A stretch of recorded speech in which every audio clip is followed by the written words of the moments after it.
ساتھ مس ہوئے تو اس لکڑی کی قیمت بھی بڑھ گئی۔ وہ پیالہ بکتے بکتے شاہ مصر کے پاس آیا اور شاہ مصر نے اس پیالے کو پھر 8,000 درہم میں خرید کیا۔ حالانکہ وہ 2-4 درہم کا ہوگا، مگر اس کی قیمت اس لیے بڑھ گئی کہ اس کا تعلق حضور کے لبوں کے ساتھ ہو گیا۔ اور پھر آپ لوگوں نے وہ منظر بھی دیکھا ہوگا کہ یہی وہ پیالہ جب چیچنیا کے صدر نے اپنے ملک میں لے جایا تو اس وقت اس کا بھرپور استقبال کیا گیا، اسپیشل فلائٹ میں لے جایا گیا اور وہاں اس کو گارڈ آف آنر پیش کیا گیا۔ پوری مملکت سراپا استقبال تھی اور سب نے اس پیالے میں تبرکن پانی پیا کہ یہ وہ پیالہ ہے جس کے ساتھ حضور صلی اللہ علیہ وسلم کے لب لگے ہیں۔ تو یہ ادنا چیز ہے جس کی نسبت حضور کی ذات کے ساتھ ہوئی تو وہ اعلیٰ بن گئی۔ یمن کی ایک عورت حضور کی بارگاہ میں ایک چادر لے کر آئی، کڑی ہوئی چادر کہ یا رسول اللہ یہ میں آپ کی خدمت میں پیش کرتی ہوں، آپ اس کو قبول فرمائیں۔ حضور صلی اللہ علیہ وسلم نے اسی وقت زیب تن فرمائی۔ صحابہ نے دیکھا کہ بڑی جچ رہی ہے نبی کے ساتھ، مبارک باتیں پیش کی، مگر اسی اثناء میں ایک صحابی کھڑے ہوئے عرض کیا یا رسول اللہ یہ چادر مجھے عنایت فرما دیجیے۔ اور آپ جانتے ہیں کہ حضور کا در دولت وہ در ہے جہاں سے کوئی سائل خالی نہیں گیا، اس کو ہر چیز عطا کی گئی، جو چیز بھی مانگی گئی وہ دی گئی۔ اعلیٰ حضرت امام اہل سنت مجدد دین و ملت شاہ احمد رضا خان رحمۃ اللہ علیہ فرماتے ہیں وہی رب ہے جس نے تجھے ہمتن کرم بنایا، ہمیں بھیک مانگنے کو تیرا آستاں بتایا۔ خود رب نے بھیجا کہ جاؤ میرے محبوب کے پاس، وہاں سے مانگو تمہیں ہر چیز ملے گی۔ تو پھر جس رب نے بھیجا اس نے پھر قوت و توانائی بھی دی تھی نا، پھر سب مال و منال بھی عطا کیا تھا نا، پھر کائنات کی جو بھی چیز ہے پھر وہ جو اللہ کی ہے وہ رسول اللہ کی ہے۔ رسول اللہ اس خزانوں کے مالک ہیں۔ اللہ یوتی وانا قاسم، حضور فرماتے اللہ عطا فرمانے والا اور میں اس کے خزانوں کی تقسیم کرنے والا ہوں۔ میں اعلیٰ حضرت ہی فرماتے ہیں میں تو مالک ہی کہوں گا کہ ہو مالک کے حبیب، میں تو مالک ہی کہوں گا کہ ہو مالک کے حبیب، یعنی محبوب و محب میں نہیں میرا تیرا، یعنی محبوب و محب میں نہیں میرا تیرا۔ جو چیز اللہ کی ہے وہ اس کے محبوب کی ہے۔ محبوب کو اس بات پر تصرف ہے کہ کائنات کی جو بھی چیز کسی کو عطا کرنا چاہے وہ دے سکتا ہے، حسن و جمال دے سکتا ہے، مال و منال دے سکتا ہے، جاہ و جلال دے سکتا ہے، اقتدار دے سکتا ہے۔ جو مانگنے کے لیے آیا وہ خالی نہیں گیا۔ اس صحابی نے عرض کیا یا رسول اللہ یہ چادر مجھے عنایت فرما دیں، اور حضور صلی اللہ علیہ وسلم نے کوئی انکار نہیں کیا، اٹھا کر اس کو اسی وقت عطا کر دی۔ مگر صحابہ کرام سے یہ بات برداشت نہ ہوئی۔ دیگر صحابہ نے انہوں نے کہا عجیب آدمی ہو، ابھی تو حضور کی بارگاہ میں یہ پیش کی گئی اور تم نے تقاضا کر دیا کہ مجھے دو۔ اس نے عرض کیا آپ ناراض نہ ہو، میرے تقاضا کرنے کا مدعا اور مقصد یہ نہیں تھا کہ میں حضور کے جسم عطر پر اس چادر کو پسند نہیں کرتا تھا، میں نے اسی وجہ سے اس کو حاصل کرنے کی کوشش کی ہے کہ یہ چادر اب حضور کے وجود مسعود سے مس ہو گئی ہے، اب اس چادر کو میں اپنا کفن بناؤں گا اور یہ میری نجات کا ذریعہ بن جائے گا۔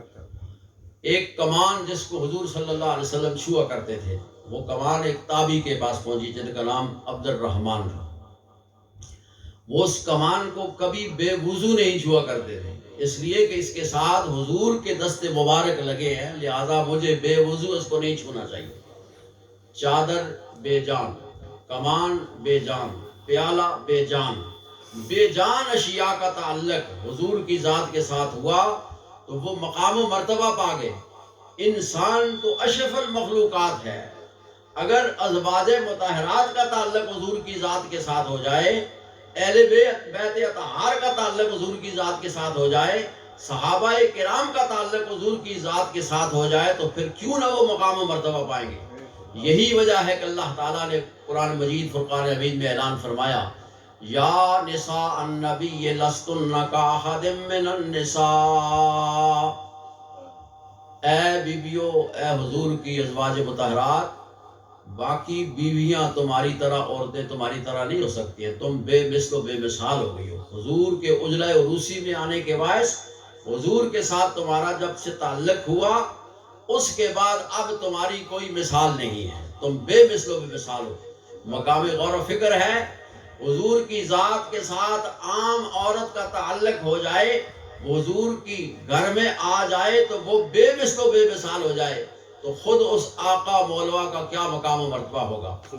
اسی واسطے اعلیٰ حضرت امام اہل سنت مجدد دین و ملت شاہ احمد رضا خان رحمۃ اللہ علیہ حضور کی بارگاہ میں اظہار خیال یوں کرتے ہیں، تیرے خلق کو حق نے عظیم کہا، تیری خلق کو حق نے جمیل کیا، تیرے خلق کو حق نے عظیم کہا، تیری خلق کو حق نے جمیل کیا، کوئی تجھ سا ہوا ہے نہ ہوگا شاہ، تیرے خالق حسن و ادا کی قسم، کوئی تجھ سا ہوا ہے نہ ہوگا شاہ، تیرے خالق حسن و ادا کی قسم۔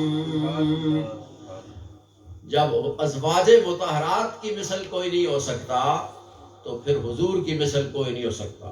اصل موضوع میرا سیدہ خدیجہ کبریٰ رضی اللہ تعالی عنہ، جس کے لیے یہ ساری تمہید میں نے باندھی ہے۔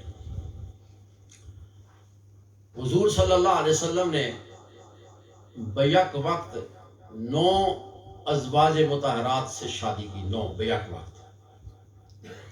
ویسے آپ کی 11 بیویاں تھیں، ایک باندھی تھی۔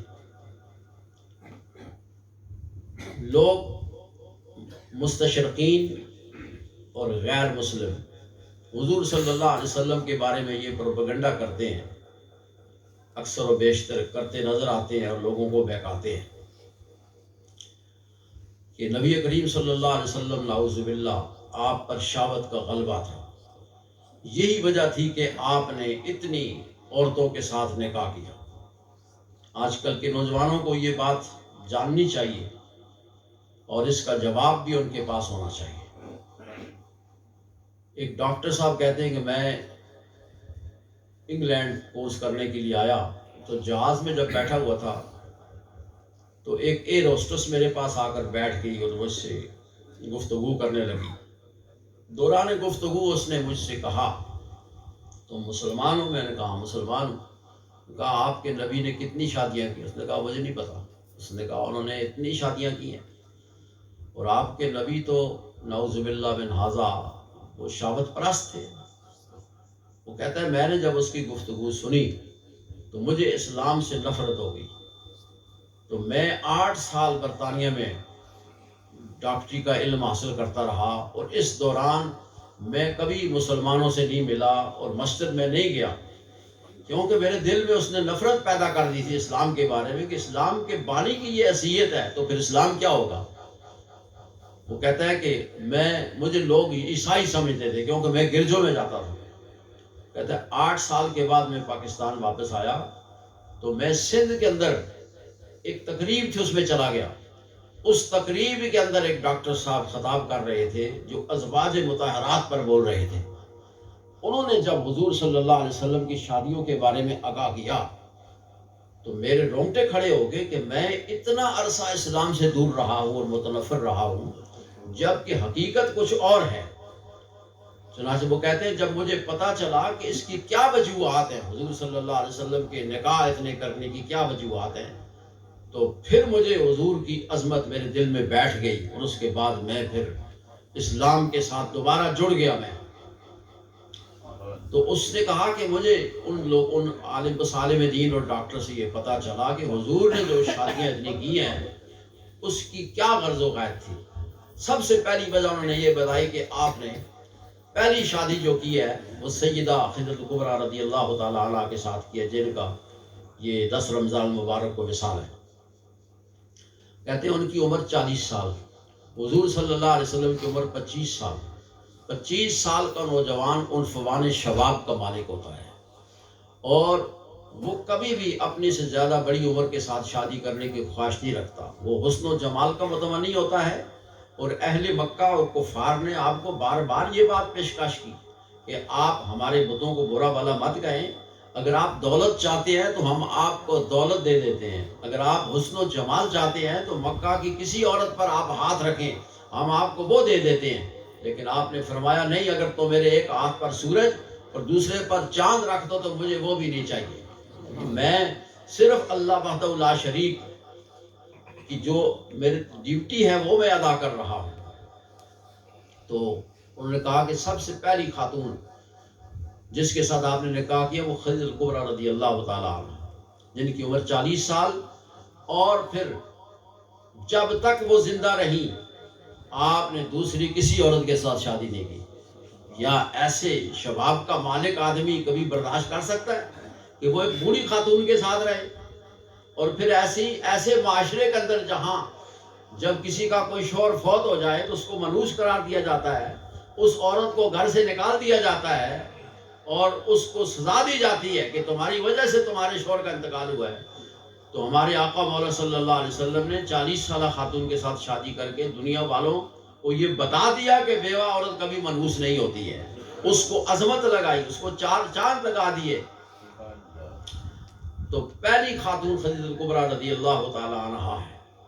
باقی ازواج مطہرات سے آپ نے اس وقت شادی کی، آپ کی وفات کے بعد حضرت سودا سے کی، زینب سے کی، ام سلمہ سے کی۔ جب غزوہ احد میں 70 صحابہ کرام نے جام شہادت نوش کر لیا تو اس وقت کئی بیوہ عورتیں باقی رہ گئی۔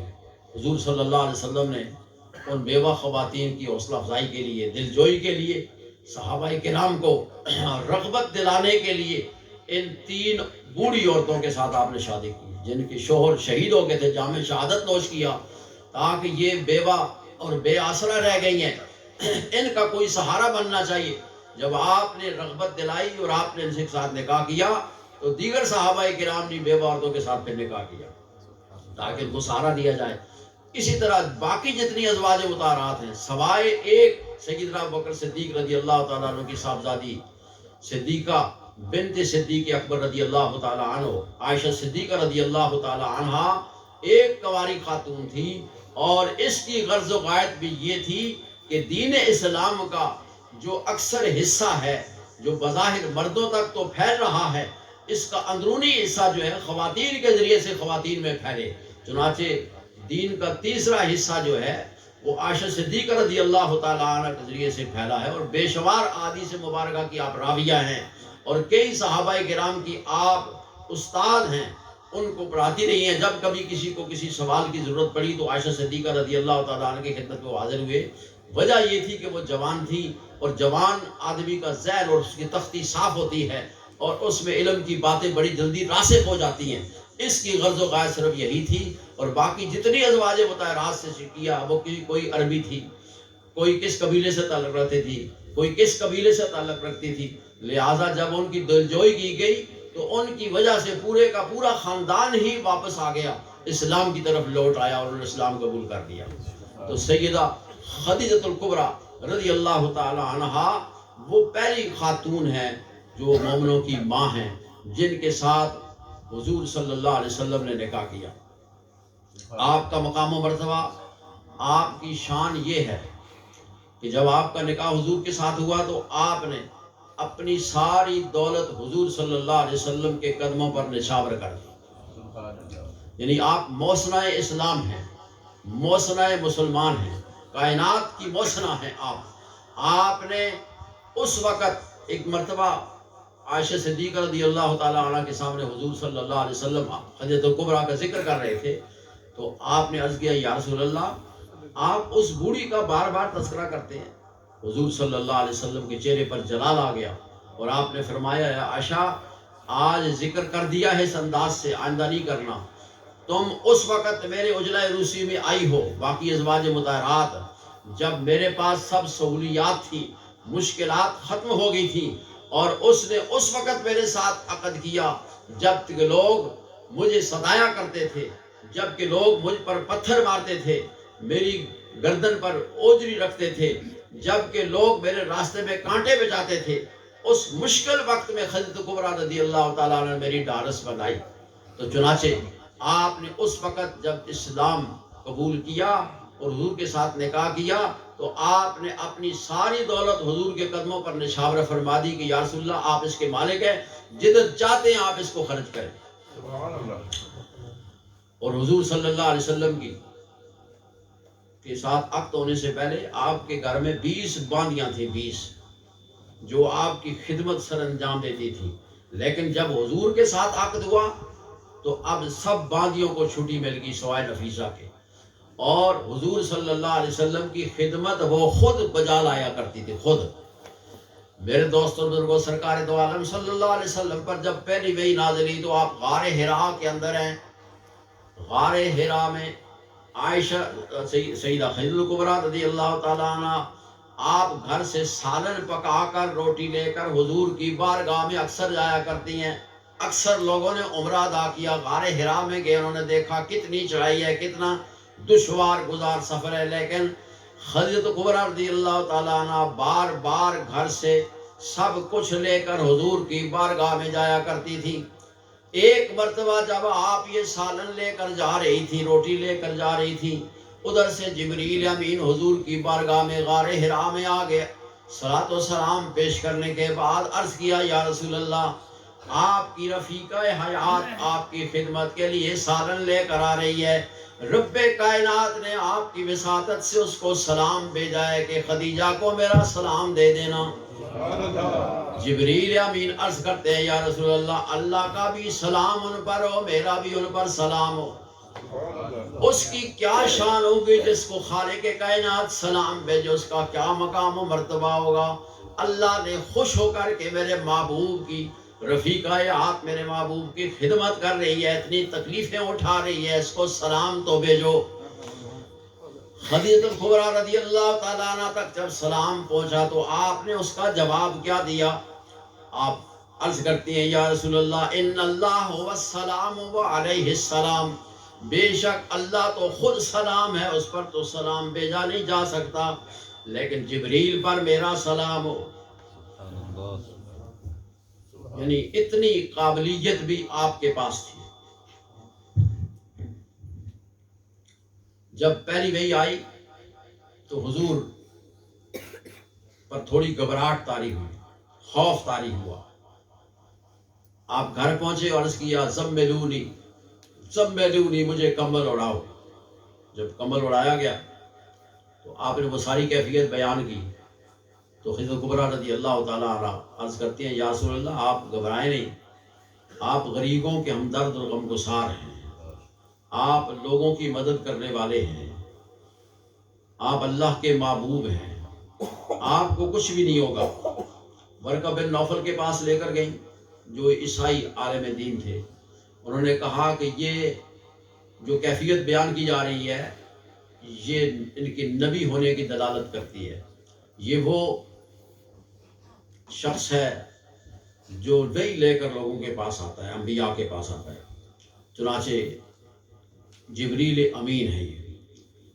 خود خدیجہ کبریٰ رضی اللہ تعالیٰ عنہ حضور کی بارگاہ میں عرض کرتے ہیں یا رسول اللہ اب جب کبھی یہ آئیں تو آپ نے مجھے بتانا ہے۔ حضور نے جب آئے تو بتایا کہ اب وہ آ گئے میرے پاس۔ آپ نے اپنا دوپٹہ اتار دیا، جب دوپٹہ اتارا تو وہ غائب ہو گئے، پھر جب دوپٹہ سر پہ کیا تو وہ آ گئے۔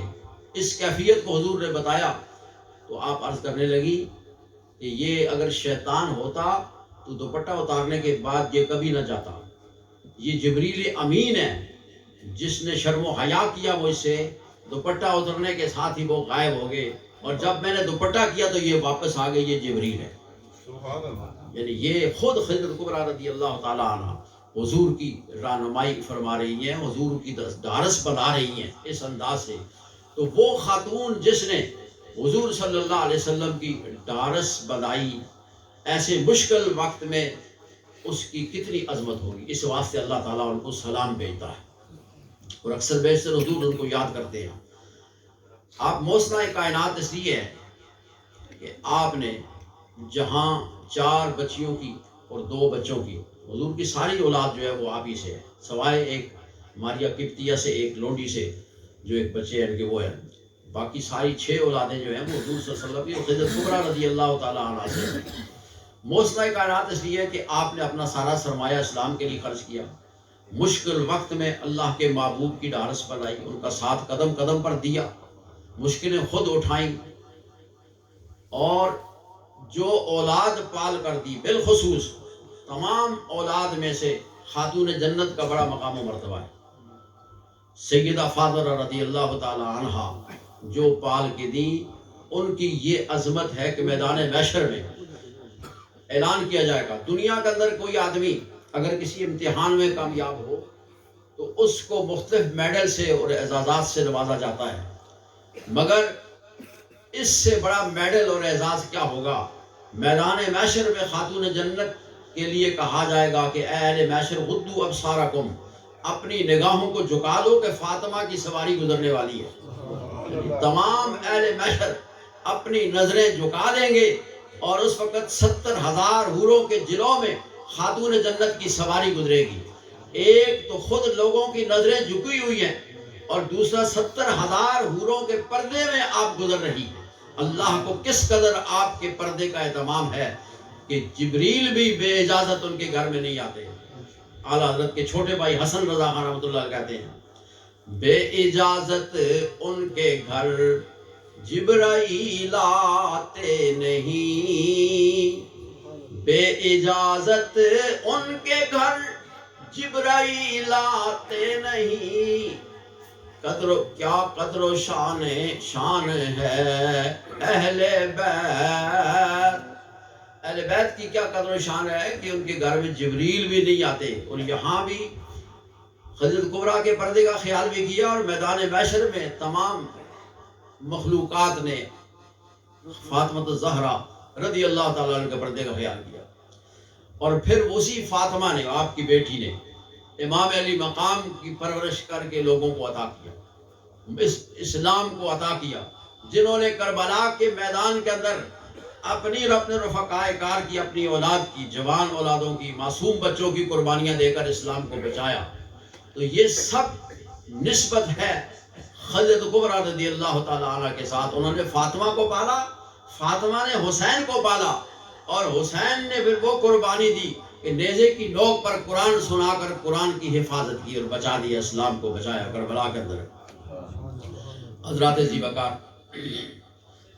دیگر ازواج مطہرات کا بھی بڑا مقام و مرتبہ ہے، لیکن سب سے زیادہ قربانیاں جو یاد رکھنے کے قابل ہیں وہ سیدہ خدیجۃ الکبریٰ رضی اللہ تعالیٰ عنہ کی ہے۔ حضور صلی اللہ علیہ وسلم ان کو قدم قدم پر یاد فرماتے تھے، جب کبھی گھر میں کوئی چیز پکتی تو آپ کی سہیلیوں کو بھیجتے تھے، قربانی کا گوشت ہو، ویسے کوئی چیز ہو تو ان کو یاد کیا کرتے تھے۔